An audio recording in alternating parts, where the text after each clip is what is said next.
All right, so you want to deep dive into Al Pacino's brush with death, huh?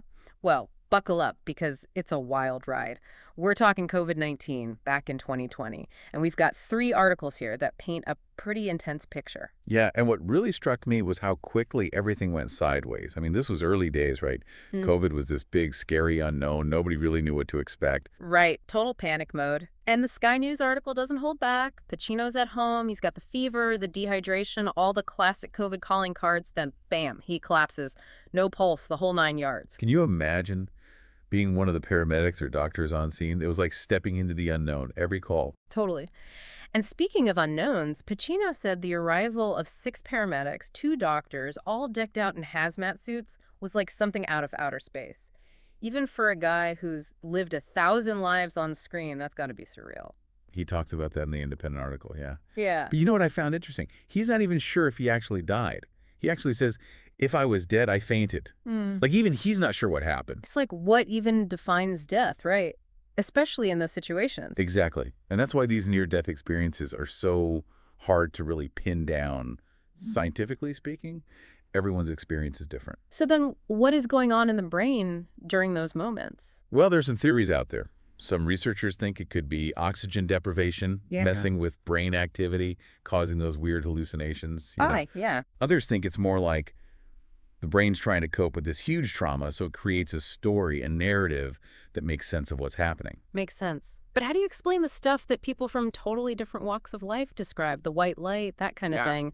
That's got to be more than just a brain short-circuiting. Yeah, that's where things get even weirder. It's like maybe there's something else going on, something beyond just neurons firing, something about consciousness, about reality, about what happens after we're gone.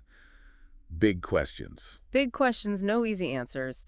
And speaking of things we can't explain, Pacino described what he experienced, or what he remembers experiencing, I guess, as this strange porridge. Not exactly the pearly gates, huh? Strange chords, yeah. What do you even make of that? Honestly. Sounds messy. Definitely not the harps and angels we usually hear about. Maybe that's the point, though. Maybe whatever's on the other side, it's just beyond our understanding, beyond words. It's an interesting thought. Like, we try to put these experiences into words, but maybe they just don't translate. Maybe what's meaningful to the person going through it just sounds like nonsense to everyone else. So we've got Al Pacino knocking on death's door, and all he's got is strange porridge. It's eerie, it's mysterious, and I gotta say, more than a little bit intriguing. Absolutely. Makes you wonder, how does an experience like that change you? Does it change you? It's funny though, right? Because he tells Sky News becoming a dad again that made him want to stick around, live a little longer. But then in the Evening Standard, he's saying, the whole experience, it didn't really change anything. Didn't change how he lives his life. It's wild, isn't it? This weird disconnect. Like, you'd think staring death in the face would be this big wake-up call. But maybe it's not that simple. Maybe it's more about how we process those big, scary moments, how we integrate them or don't into our everyday lives. Maybe it's like he looked into the abyss, blinked a couple of times, and said, right, back to fatherhood and making movies. And there's something kind of beautiful in that, don't you think? Like, yeah, we all face death, but life, it just keeps rolling. It's messy, it throws curveballs, but there's still joy to be found, connections to be made. That's what gives it meaning. And talk about curveballs. We haven't even gotten to the fact that he became a dad again at 83. His son, Roman, he was born just a year after this whole COVID thing. What a plot twist. It really makes you think about those narratives we create about aging, about what's possible at different stages of life.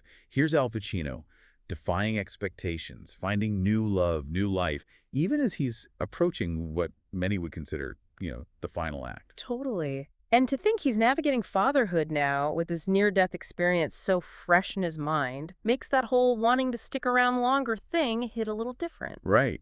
It makes you wonder if it deepened his appreciation for life, for those connections that really matter. I mean, it takes a special kind of energy to keep up with a newborn, especially at 84. The guy's clearly got a zest for life even a near-death experience couldn't touch. And you think about his career, this is a guy known for playing some pretty intense characters, larger than life, Exactly. He spent his life diving deep into these dark, complex emotions, confronting mortality even. Makes you wonder if, in a way, all that acting, all that exploring the darker side of humanity, if it prepared him for his own brush with death. Whoa. Like, he had a head start on processing the whole mortality thing. That's fascinating. Right. Maybe all those years blurring the lines between fiction and reality maybe gave him a different perspective when he came face to face with the real deal. So we've got this actor known for cheating death on screen, and then he has this real life punch with it. Comes out the other side seemingly even more committed to living life to the fullest. Couldn't make this stuff up.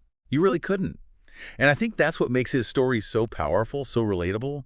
Life is unpredictable. It's full of these unexpected twists and turns, and sometimes those big, life-altering experiences, they come from the places you least expect. And maybe, just maybe, those experiences, even the scary ones, they can teach us to appreciate the time we have, the people we share it with, even finding hope in the face of death.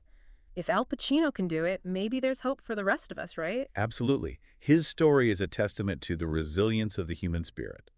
That even when faced with our own mortality, we can find ways to grow, to find meaning, to embrace life even more fully.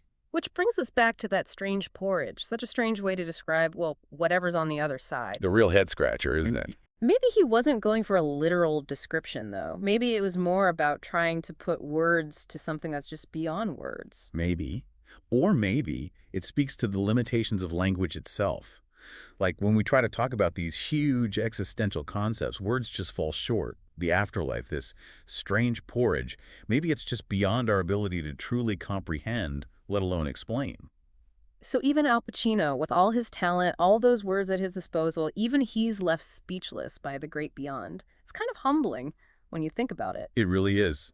Reminds us that some mysteries are just too big to solve. Leaves us with more questions than answers, that's for sure. But maybe that's okay. Maybe that's part of what makes it all so interesting. Maybe the journey is more important than the destination. It's in the searching, the questioning, that we really learn about ourselves, about life, about what it means to be human. Really makes you think, huh? Al Pacino, this legend, facing down the same big questions we all grapple with. And what's amazing is, it's not some big epiphany that brings him peace, you know? Yeah.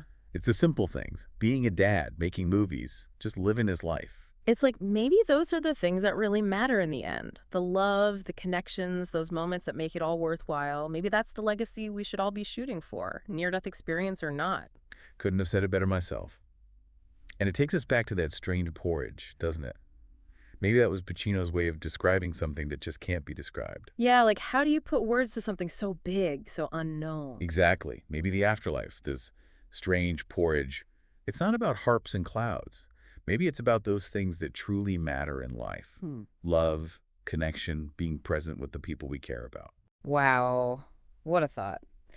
Well, that's about all the time we have for today's deep dive into, well, Al Pacino and the Great Beyond. Thanks for joining us. It was a pleasure. And to everyone listening, next time those big questions keep you up at night, just remember, even Al Pacino doesn't have all the answers. But hey, maybe that's the beauty of it all, right?